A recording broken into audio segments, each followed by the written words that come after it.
한번 고백합시다. 약한 자를 들어 강한 자를 부끄럽게 하시는 하나님.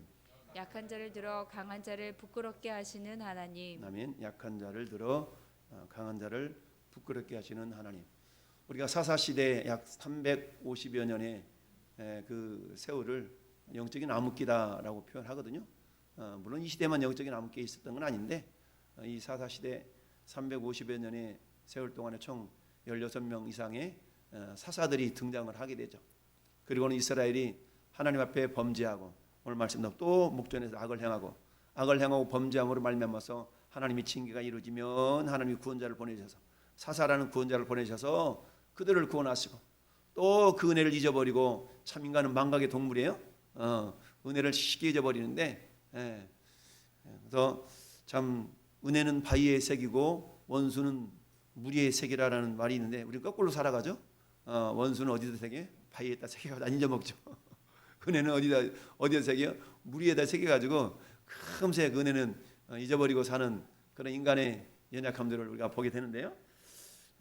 참 어떻게 이럴 수가 있지라고 생각할 수가 있는데 사실 이런 모습이 저는 여러분들의 모습이에요. 우리가 아침에 그렇게 은혜를 받고 하나님 정말 감사해요 이러다가도 저녁 때가 되면 언제 은혜를 받았냐는 듯이 금세 하나님의 은혜를 또 잊어먹고 사는 것이 인간의 모습일 수밖에 없죠. 자, 지금 3장이 들어오면서 사사 최초의 사사가 온니엘, 두 번째 오늘 사사 에훗 이렇게 나오는데 온니엘하고 에훗이 활동했던 지역이 가나안 남부 지역이죠. 남부 지역. 가나안 남부 지역에 지금 하나님이 어떻게 역사하고 있는가에 대한 부분이 기록되어 있어요. 참 그 여호수아가 죽은 이후에 하나님을 버렸다. 여호와를 버렸다. 참 이게 말은 쉽게 하지만 이게 쉬운 이야기는 아닌데 우리 흔히 그런 얘기 하잖아요. 나 교회 끊었어. 이런 얘기 종종 듣거든요. 교회를 끊었다는 거야. 아니 교회를 왜 끊어? 나 교회 끊었어. 이런 사람들 간혹 보거든요. 이 사람은 교회를 끊은 게 아니라 예배당을 끊었겠죠. 예배당 출입하는 것을 끊었겠죠. 교회를 끊는다는 것은 다른 말로 말하면 뭐예요? 교회 머리가 예수님이시잖아요. 우리는 그분의 지체입니다. 교회를 끊었다는 얘기는 나와 예수님과 관계를 끊었다는 얘기니까 스스로 말하는 뭐 하는 거예요? 나 이제 지옥 갈까 이 말과 똑같거든요. 참 멋모르고 그렇게 얘기하는 경우 있잖아요. 전도다 보면 특별히 이제 어린애들 예수 믿으면 예수 믿어야 천국 갑니다라고 말하면 어린애들 이렇게 얘기하는 경우 저는 안 믿어요. 이런 애들 있거든요. 저는 안 믿어요. 이렇게 막 얘기하는 애들이 있어요. 어른들은 그렇게 말하지 않지만 애들이 중학생들 특별히 이제 여중생들 이런 애들이 말괄량이들 아니겠어요? 그러면 예수 믿고 천국 가자고 예수 믿어야 된다고 다른 길은 없다. 예수만이 구원의 길이다라고 그러면 난 안 믿어요. 난 불교예요. 막 이러면서 아주 비아냥거리듯이 하는 그 어린애들이 있어요. 참 그 모습을 이렇게 제가 볼 때마다 성경 구절이 생각이 나요. 엘리사를 향해서 어때요? 소년들이 대머리여 이렇게 놀려댄 사건이 있었죠. 그랬더니 엘리사가 그 꼬맹이들을 소년들을 저주하니까 암콤이 나와가지고 42명인가를 이렇게 막 찢어 죽인 그런 사건이 있었죠. 그러니까 함부로 이렇게 말할 것이 아닌데 지나놓고 보면 참 그들이 나중에 이제 깨달을 수 있겠지만 어린 마음에 애들이 그야말로 비웃듯이 이렇게 막 저는 안 믿어요. 저 불교예요. 막 이러면서 이런 꼬맹이들이 있는데 그런 모습을 보면은 제가 그런 얘기죠. 얘들아, 너희들 그렇게 함부로 말하는 게 아니야. 너희 나중에 큰일 나. 막 이렇게 제가 또 응수를 하기도 그러는데 이스라엘 백성들이 하나님을 버렸다. 우리 앞에 2장 한번 볼까요? 2장 11절 12절. 자, 2장 11절 12절 같이 읽어봅시다. 시작. 이스라엘 자손이 여호와의 목전에 악을 행하며 바알들을 섬기며 애굽 땅에서 그들을 인도하여 내신 그들의 조상들의 하나님 여호와를 버리고 다른 신들 곧 그들의 주위에 있는 백성들의 신들을 따라 그들에게 절하며 여호와를 진노하시게 하였다. 아멘. 그러니까 그들이 여호와를 버리고 바알과 아스타롯을 섬겼다. 여러분 바알 신은 어떤 신이에요? 타산을 상징하는 남자 신이잖아요. 타산을 상징하는. 그러니까 그 타산을 상징하는 신이었던 이 바알 신을 섬겼어요. 그러면 이스라엘이 잘 돼야 되겠죠. 타산을 상징하는 신을 섬기니까 그 타산의 신이 이스라엘에게 아주 막 잘 되게 해야 될 거 아니겠어요? 근데 그들이 섬기는 이방 신들은 어때요? 생명 있는 신이 아니죠. 생명을 줄 수 있는 신이 아니기 때문에 결국 그런 일이 나타나지 못하죠. 여러분, 아스타롯은 바알 신의 마누라 신에 해당되는 신이죠. 그래서 이 아스타롯은 어때요? 막 이 조통이 막 12개, 14개 있는 그런 막 이렇게 쏟아져 있는 그런 형상을 가지고 있는 그런 신이죠. 타산의 신, 풍요의 신. 그러니까 바알 신이 풍요의 신이라면 아스타롯은 타산의 신이거든요. 그러니까 많은 자식을 낳는다는 그런 신이죠. 그러니까 하나님을 버리고 이들 신을 섬기면 이스라엘이 잘 돼야 되는데 결국 그렇지를 못한 것을 보게 됩니다. 자, 2장 19절도 한번 볼까요? 19절. 2장 19절. 시작. 그 사사가 죽은 후에는 그들이 돌이켜 그들의 조상들보다 더욱 타락하여 다른 신들을 따라 섬기며 그들에게 절하고 그들의 행위와 패악한 길을 그치지 아니하였다. 참, 이 사사들은 그 당시 지도자들이잖아요. 영적인 지도자잖아요. 그러니까 영적인 지도자들이 살아있을 때는 그나마 어느 정도 영적인 그런 명맥을 유지하게 되었었는데, 근데 어때요? 하나님께서 뭐라고 말씀하세요? 사사가 있을 동안에는 사사들과 하나님이 함께 하셨다. 근데 그 사사들에게도 뭐예요? 순종하지 아니하고 오히려 다른 신들을 따라 음행하며 섬겼다라고 얘기합니다. 오늘날도 마찬가지 아니겠어요? 영적인 양상이 오늘날이라고 크게 다를 바가 없죠. 어찌 보면은 사사와 같은 역할을 하고 있는 자들이 주의 종들이라고 할 수 있죠. 그러니까 주의 종들이 이렇게 가르치고 주의 종들 말하는 이런 모습들을 겸손하게 받아서 맞아, 그러지 말아야지, 맞아, 이렇게 살아야지 라고 마음의 다짐을 가지고 살아가는 사람들보다 그렇지 않은 사람들이 훨씬 더 많기 때문에 세상이 이렇게 변해져 가고 있는 거 아니겠어요? 오늘 두 번째 사사인 사사 에훗에 대한 이야기입니다. 에훗. 자, 온예를 통해서 하나님이 정말로 메소포타미아 왕 구산 리사다임을 그 손으로부터 하나님이 이스라엘을 건져주셨잖아요. 그러니까 그 땅의 11절 보니까 40년 동안이나 그 땅이 어때요? 평안한 상태가 유지되었어요. 그러니까 온예리 있는 동안에 40여 년 동안은 한마디 말하면 평안했다는 얘기죠. 근데 자, 11절은 그렇게 말씀하고 있어요. 그 땅이 평안한 지 40년에 그나스의 아들 에훗이 죽었더라. 에훗이 죽었어요. 죽으면 어때요? 그 평안함이 딱 유지될 줄 알았는데 그렇지 않다는 얘기죠. 에훗이 죽으니까 어떤 현상이 발생해요? 이스라엘 자손이 또 여호와의 목전에 악을 행하니라. 근데 악을 행하는데 악을 행함으로 여호와께서 모압 왕 에글론을 강성하게 했다. 전에는 메소포타미아 왕 구산 리사다임을 하나님께서 붙이셔서 이스라엘에게 고통을 더하셨는데 이제는 어때요? 모압 왕이 혼자만 그런 것이 아니라 모압 왕하고 그 암몬과 13절 보니까 에글론이 암몬과 아말렉 자손들을 모아가지고 와서 이스라엘 쳐서 종려나무 성읍을 점령했다라고 합니다. 자, 여기는 뭘 이야기합니까? 모압 왕 에글론. 모압은 어때요? 모압은 사해하고 저 요단 갈릴리 그 사이에 오른쪽에 위치하고 있는 그런 나라였죠. 그 모압 왕이 자기만 온 것이 아니라 어때요? 암몬 족속, 아말렉 자손들을 같이 모아가지고 와서 이스라엘을 쳤다는 얘기죠. 이 암몬은 모압보다 북쪽에 있는 갈릴리 그 동쪽에 있는 그런 어떤 족속들인데 그 족속하고 그리고 갈릴리 바다와 사해 바다 오른쪽에 있는 모압 족속 그리고 오른쪽 남쪽에 있는 아말렉 족속하고 연합을 해가지고 이스라엘을 쳐들어온 거예요. 이스라엘 그 남부 지역인 거죠. 이스라엘 남부 지역을 쳐들어왔는데, 자, 그러면 이스라엘 남부 지역을 쳐들어왔는데 성경은 뭐라고 얘기를 하고 있냐면 많은 지역이 있겠지만 13절에 뭐라고 표현하고 있어요? 에글론이 암몬과 아말렉 자손들을 모아가지고 와서 이스라엘을 쳐서 어디를 점령했다고요? 종려나무 성읍을 점령해요. 종려나무 성읍. 여러분, 종려나무 성읍은 다른 말로 이게 별명이거든요. 종려나무 성읍은 별명이에요. 이 종려나무 성읍은 어느 도시를 상징하냐면 여리고를 상징하는 여리고를 다른 말로 말하면 종려나무 성읍이라고 그래요. 그러면 여리고가 어떤 지역이냐면 여리고는 한마디로 말하면 그 굉장히 물이 풍부한 지역이에요. 지금도 여리고 있었던 그 성읍에 가보면 물이 지금도 지하에서 물이 칼칼칼칼 솟아나는 지역이에요. 그러니까 여기에는 열대 과일이 굉장히 잘 생산이 되는 그런 지역이 여리고거든요. 여리고. 그러면 지금 이스라엘 섬기는 신들이 뭐예요? 바알신, 아스타롯. 바알신은 그 풍요의 신, 아스타롯은 다산의 신.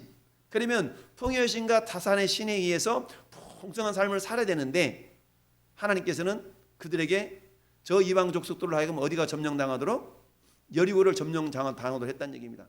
그럼 여리고는 아까 말씀드렸던 것처럼 샘이 흐르고 있는 그야말로 마르지 않는 샘이 흐르고 있는 그런 지역이기 때문에 그곳에는 농사가 잘 되어지고 열대 과일도 막 나타나고 그야말로 종려나무도 막 풍성하고 이런 도시예요. 근데 그런 도시를 하나님이 뭐예요? 적들로 하여금 점령당하도록 만들었다는 얘기죠. 가장 풍요할 그 풍요의 도시가 점령을 당하도록 하나님 하셨다는 얘기입니다. 실상 이스라엘은 풍요의 신을 섬겼는데 실상 하나님은 그들이 섬기는 풍요의 신에 의해서 나타나될 풍요로움을 허락하지 아니하시고 풍요의 상징인 여리고 성읍을 점령당하도록 하셨다라는 얘기죠. 역설적인 거 아니겠어요? 그러면서 이스라엘 자손이 모압 왕 에글론을 몇 년 동안 섬겼다고요? 14절 보니까 욕하지 말고 18년 동안 18년 동안을 섬겼다라고 얘기하고 있죠. 여러분 자 봐보세요. 8절 봐보세요. 앞에 8절 읽어봅시다. 여호와께서 이스라엘에게 진노하사 그들을 메소보다미 왕 구산 리사다임의 손에 파셨으므로 이스라엘 자손이 구산 리사다임 몇 년? 8년 동안 섬겼어요. 근데 여러분 이렇게 섬기다가 하나님이 온니엘을 보내가지고 구해줬잖아요. 그리고 몇 년이 태평성대를 이루었어요? 40년 동안 평강이 이루었어요. 근데 온니엘이 딱 죽고 나니까 성경 뭐라고 말씀하세요? 이스라엘 자손이 또 여호와의 목전에 악을 행했다. 또 여호와의 목전에 악을 행했어요. 그래서 이때는 자 모압 왕과 암몬 족속과 아말렉 족속의 어떤 연합군을 보내가지고 이스라엘을 괴롭히는데 몇 년? 8년 더하기 10년 하니까 18년이죠. 18년 동안 그야말로 이스라엘을 괴롭혔어. 이전에는 8년만 괴롭힘을 당했는데 이제는 18년 동안이나 괴롭힘을 당하니까 괴롭힘의 강도가 더 커졌죠. 더 커졌어요. 그러니 이스라엘 얼마나 괴로웠겠어요? 1년, 2년도 우리 코로나 3년도 지겨운데 코로나 3년도 지겨운데 이런 상황이 18년 동안이나 계속됐다고 생각해 보세요. 얼마나 힘들었겠어요. 그러니까 어때요? 다 안 되니까 이들이 누구를 찾아요? 바알 신이여 아사도르 신이여 이렇게 하지 않냐고 하나님을 찾게 되었다는 얘기죠. 하나님을 찾았다는 얘기입니다. 그런 것 보면 이들이 전혀 하나님을 몰랐던 건 아니에요. 하나님을 지식적으로 알기는 알았지만 이들이 어때요? 더 그들의 삶 속에 친근하게 여겼던 것은 바알 신과 아스타롯이었다는 얘기입니다. 오늘날의 대한민국이 기독교인이 1200만 명이라고 통계적으로 우리 얘기를 하지만 실제적으로 5년마다 인구조사한 것 보면은 어때요? 1000만 명도 되지 않죠. 820만 명인가? 이렇게 됐다고 그러는데 그 가운데서도 어때요? 뭐 코로나 시대 때에 그야말로 많은 교회들이 코로나 때 통계를 보니까 12,000개 교회가 문을 닫았대요. 물론 하나님의 관점에서 본다 그러면은 구원받을 영혼들 그놈이겠지만 세상 나라에서 관점에 본다 그러면 교회가 문을 닫았다는 얘기는 예배당의 예배 처소가 사라졌다는 얘기죠. 그럼 그 사람들이 다른 예배당을 찾아갔느냐? 그게 아니죠. 그럼 그들이 뭐가 된 겁니까? 가나안 성도가 된 거죠. 가나안 성도. 안나가 성도가 됐다는 얘기입니다. 안나가 성도. 안나가. 그러면서 그들은 스스로 생각하기를 뭐라고요? 나는 구원받았고 나는 하나님의 자녀야 라고 생각하죠.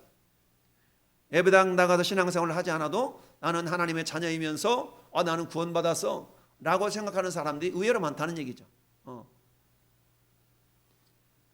이게 우리 지난 3년 동안의 코로나 시대에 나타난 현실이죠.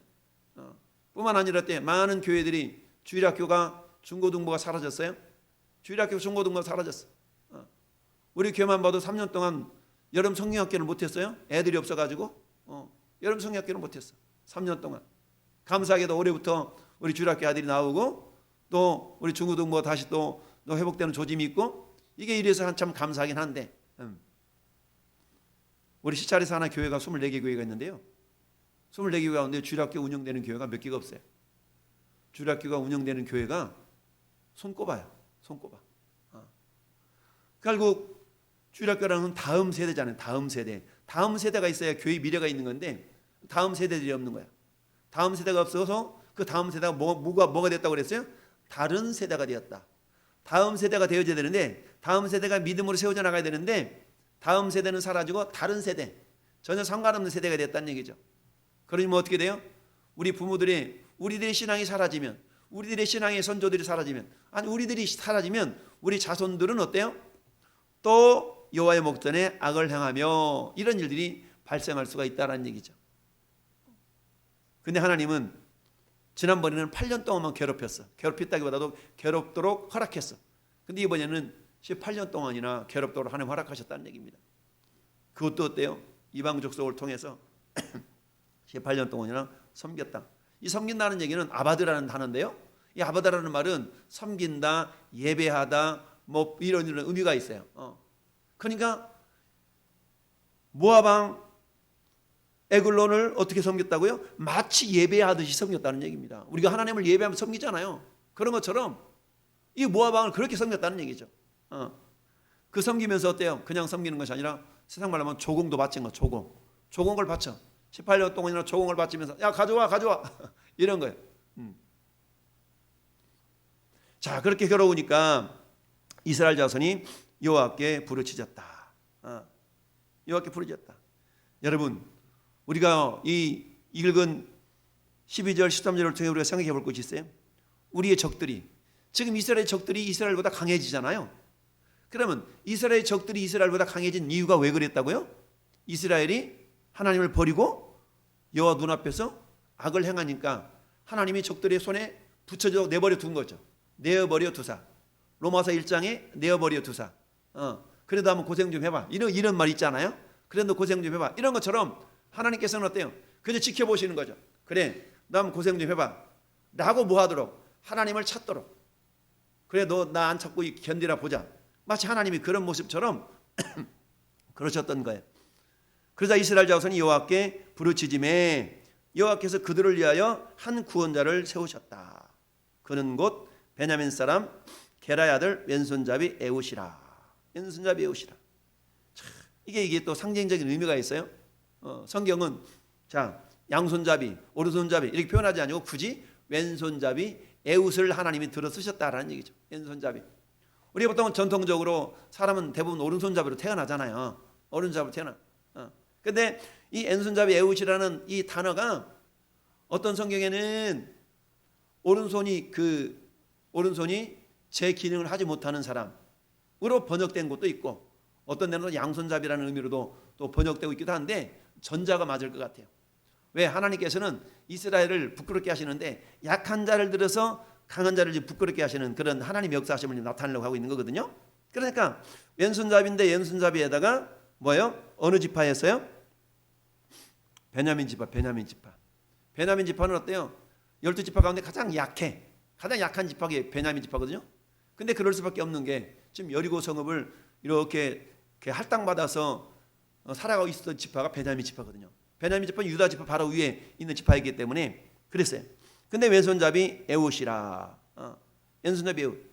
에웃이라는 이름의 뜻이 따라합시다. 광채는 어디 있는가? 빛이 어디 있냐는 얘기죠.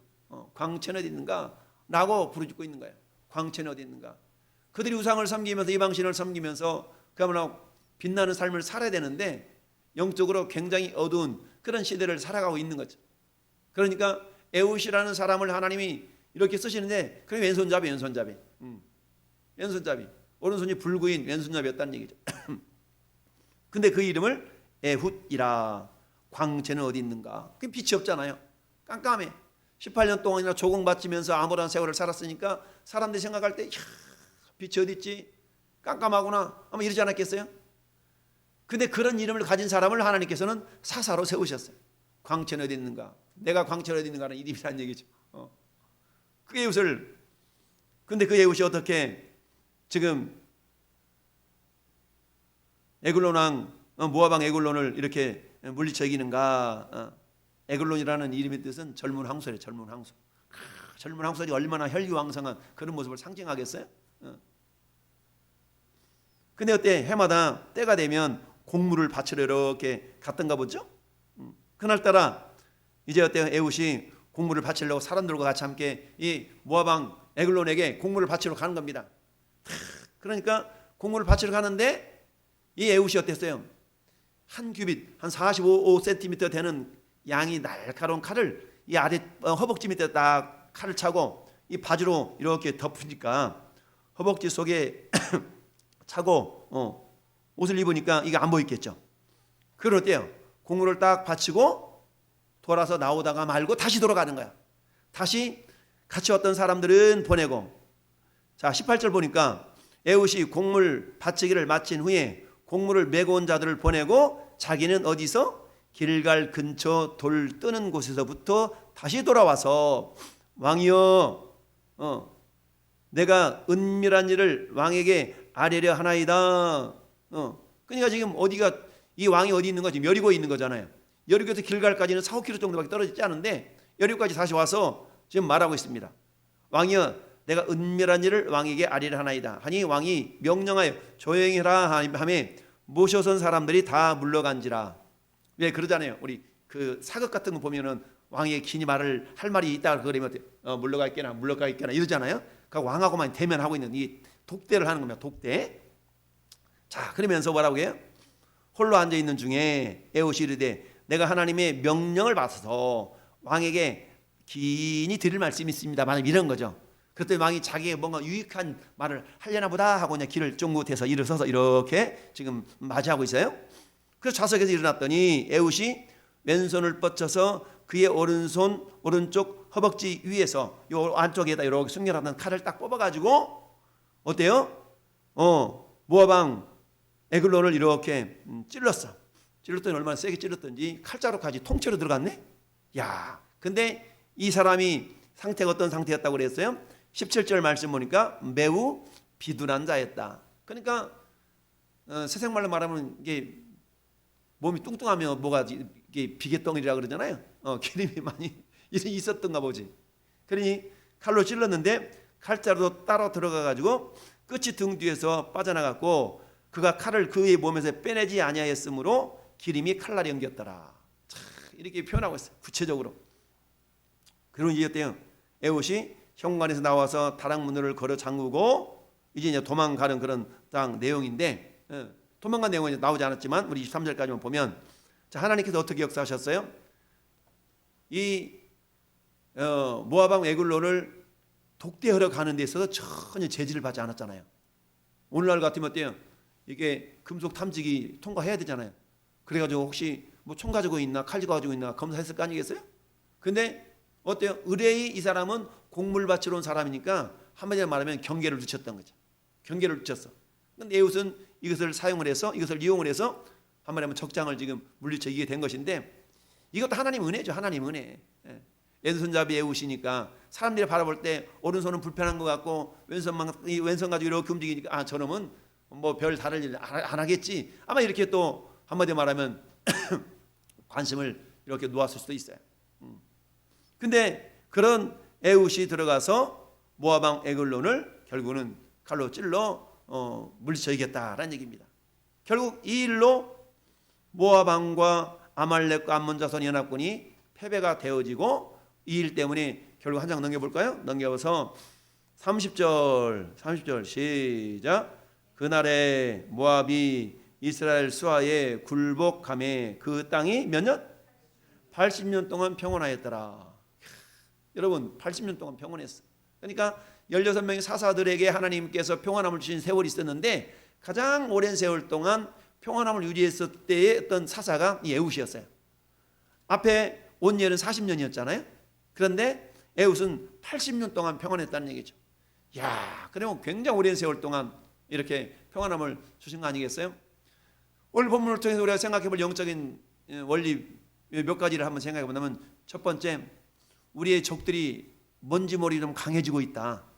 그럼 뭘 생각해 볼 수 있어야 되냐면 우리 자신들이 혹시라도 하나님 앞에 악을 행하고 있는 것은 없는가 라는 것을 우리가 생각해 볼 수 있어야 됩니다. 평상시에 그렇지 않았는데 왠지 모르게 내 주변 환경적인 것들이 내가 괴롭도록 막 하는 일이 있을 수가 있어요. 그러면 다 그런 건 아니겠지만 혹여 내가 하나님 앞에 그릇 행한 것은 없는가 라고 우리가 우리 자신을 점검하는 기회로 삼을 수 있어야 된다는 얘기죠. 자, 하나님께서는 어때요? 이스라엘이 목전에 또 악을 행했다. 그러니까 이제는 어때? 이제는 18년 동안이나 이제는 8년 동안만 괴롭혔는데 18년 동안이나 괴로움을 하나님께서 허락하신 거 아니겠어요? 그러다 보다 결국 어때요? 하나님 우리가 잘못했어요 라고 회개하니까 하나님 기다렸다는 듯이 에웃을 보내서 구원해 내셨더라.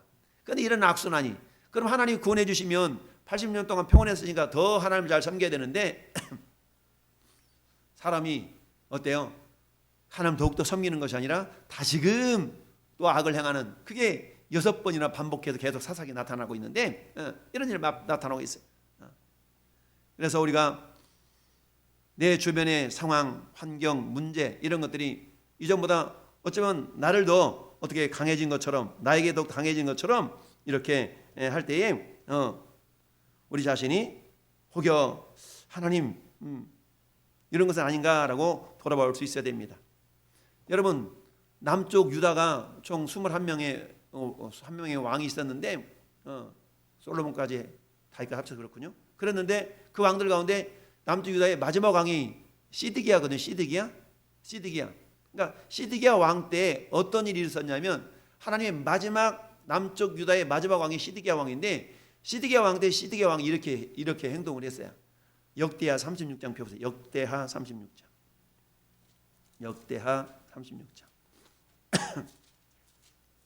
마지막 왕이었던 역대하 36장에 11절부터 보면 마지막 왕에 대한 이야기가 나와요.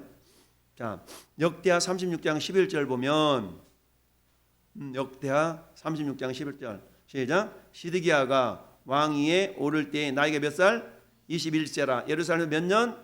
11년 동안 다스렸다. 근데 그 11년 동안이 어떤 인생이었냐? 12절이 이렇게 얘기해요. 그의 하나님이여 보시기에 악을 행하고 선지자 예레미야가 여호와의 말씀으로 일러도 그 앞에서 겸손하지 아니했다. 하나님이 마치 사사들을 보내서 가르쳤어도 그 사사들의 가르침을 받아들이지 않았던 사사시대의 모습처럼 유다의 마지막 왕이었던 시드기야 왕은 이때의 선지자가 예레미야 선지자, 눈물의 선지자 예레미야 아니겠어요? 그러니까 예레미야 선지자가 하나님의 말씀을 이렇게 전해주면 시드기야 왕이 때 날카로운 칼로 싹싹 베가지고 불에 화로에다 다 태워버렸거든요. 이러니 얼마나 하나님이 보시기에 답답했어요. 그래서 예레미야가 다시 나오니까 예레미야한테 하나님 뭐라고 말씀? 야, 또 기록해. 다시 기록해. 이렇게 또 기록하도록 하시고 이러시잖아요. 예. 뿐만 아니라 때요. 또한 느부갓네살 왕이 그를 그의 하나님을 가리켜 맹세하게 하였으나 그가 왕을 배반하고 목을 곧게 하며 마음을 완악하게 하여 이스라엘 하나님 여호와께로 돌아오지 아니했다.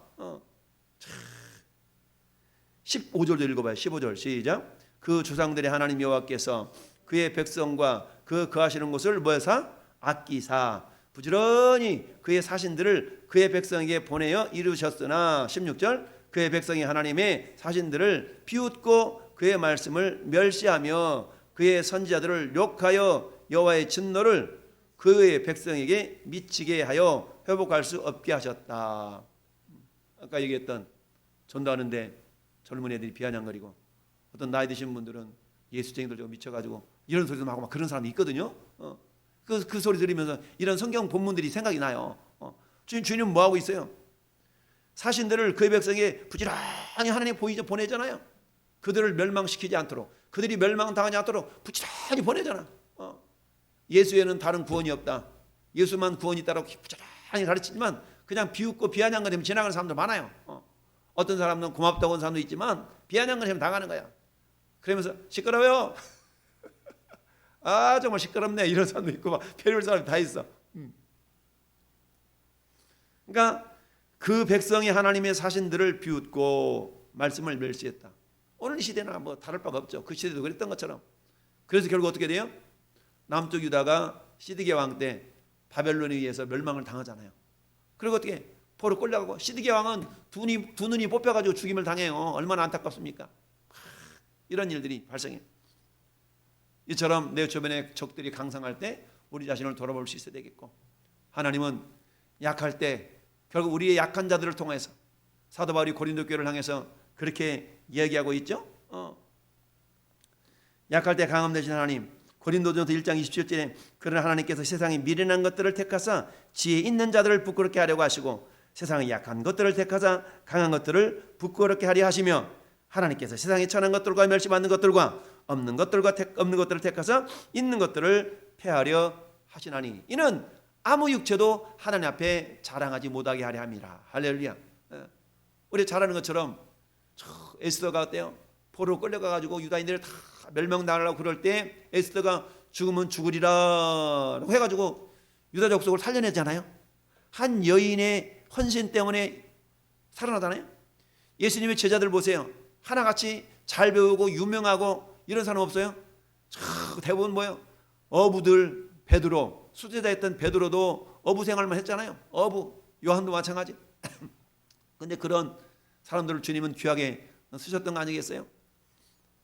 이스라엘을 저 이집트 땅에서 건져낸 모세 몇 살에 부름을 받았어요? 80대, 20살 몇 살에 부름 받았어요? 80세 부름 받았어요. 80대 노인이 부름을 받았어요. 80대 노인이 부름 받아가지고 40년 동안 써먹었잖아요. 하나님께서.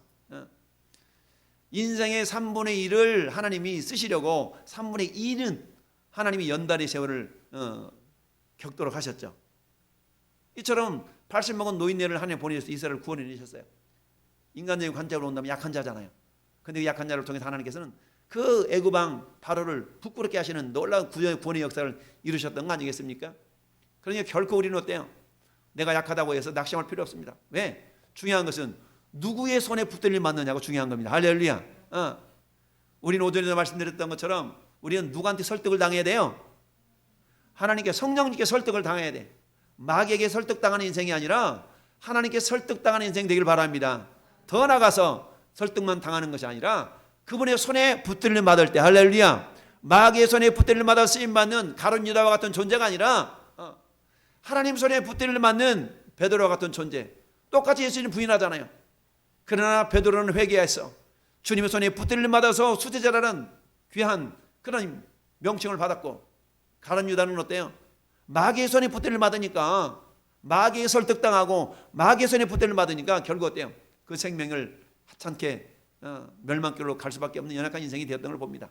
사랑하는 성도 여러분, 전에들도 마찬가지입니다.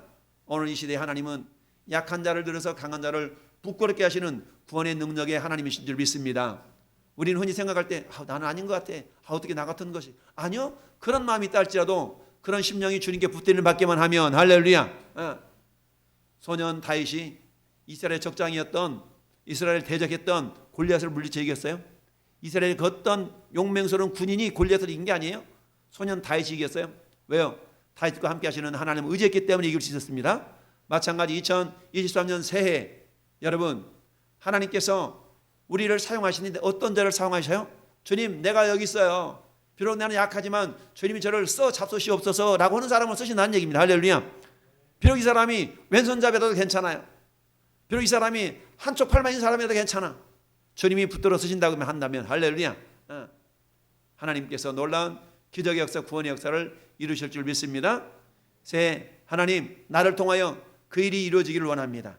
하나님, 내 약함을 보지 마시고 내가 주님께 붙들림 받는 것이 중요합니다. 할렐루야. 우리 하나님은 내 약점도 사용하시는 하나님이에요. 고린도후서 11장 보니까 사도 바울이 어때요? 육체의 가시가 좀 없었으면 좋겠어. 하나님께 기도하잖아요. 주님, 제발 이거 좀 제거해 주세요. 3번이나 기도했다고 그래서 3번 기도했다고 해서 오전에 한 번, 오후에 한 번, 저녁에 한 번, 이걸 말하는 게 아니에요. 3번 기도했다는 얘기는 악착같이 기도했다는 얘기거든요. 그런데 주님 뭐라 말씀하세요? 됐다 이놈아, 됐다. 그건 내 은혜야.